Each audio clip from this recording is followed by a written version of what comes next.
Aria Technologies, c'est une entreprise qui fait de la modélisation, c'est-à-dire de la simulation numérique de la pollution de l'air. Exactement comme la météo ou Météo France fait de la simulation des nuages ou des champs de température sur le pays, nous, on fait des calculs de prévision de la qualité de l'air au niveau d'une région et surtout au niveau d'une ville avec une très haute résolution, c'est-à-dire qu'on va jusqu'à l'échelle de la rue et on le fait pour des polluants classiques et pour des pollutions accidentelles.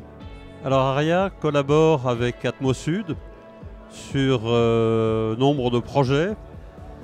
L'un de ceux-ci, c'est le projet SIMPAC qui a permis de simuler la pollution accidentelle à partir d'un événement du type incendie ou vidange de réservoir et de suivre, de permettre à Atmosud d'être un acteur de suivi en cas d'accident de ce genre. Un autre exemple, ce sont les simulations que nous effectuons dans le contexte du projet Euromed en faisant des simulations de très haute résolution qui permettent de bien comprendre comment la pollution se répartit sur le territoire et sur la ville.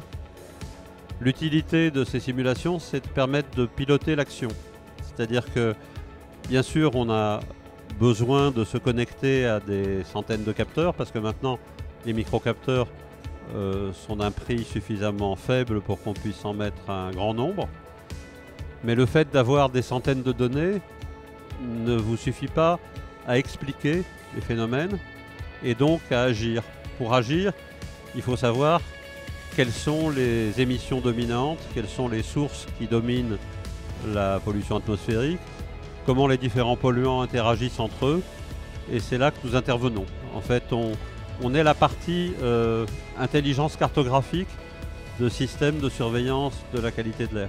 Alors le coup d'après, c'est de se dire que il est très possible que dans les années qui viennent, on ait des mesures de pollution, par exemple, dans toutes les voitures. Qu'on puisse presque mettre en poche et qui seront connectés à votre téléphone portable.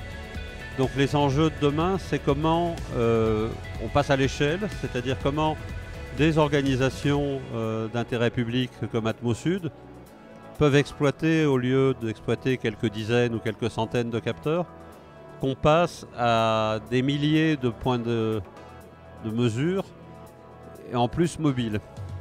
Et donc les technologies d'analyse de données massives, qu'on aime appeler Big Data, vont devenir de plus en plus utiles dans ce domaine. Et de la même manière, on va pouvoir faire des modèles sans doute plus précis. On pourra mieux comprendre à la condition de s'organiser pour traiter ces flux de données nouveaux qui arriveront vraiment très vite. www.aria.fr, c'est très très simple.